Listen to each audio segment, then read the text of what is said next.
Vrasja e 20 vjeçarit portugez, turist në Ksamil, është pothuaj vrasje shtetërore.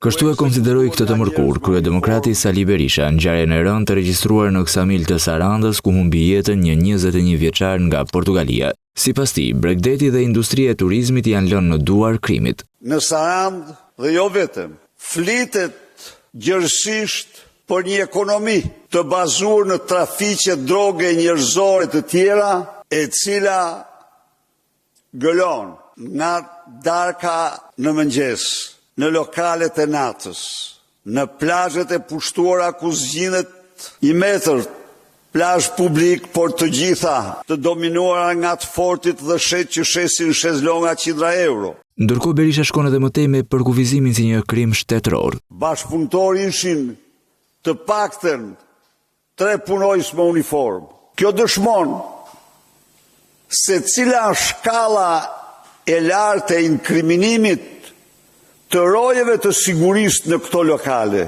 Ata në vend se të parandalonin krimin, e fshehen për orë të tëra krimin. Në mos, hetimi do të regoj, nofta edhe morën pjesë në masakrimin e 20 vjeçarit portugez. Për rastin në fjalë dhe jo vetëm, Berisha kërkoi mbajtjen përgjegjës të zinxhirit komandues të policisë, teksa theksoi përfshirjen e politikës dhe vetë kryeministrit Edi Rama në ato që e konsideron si industria e turizmit e kapur nga krimi.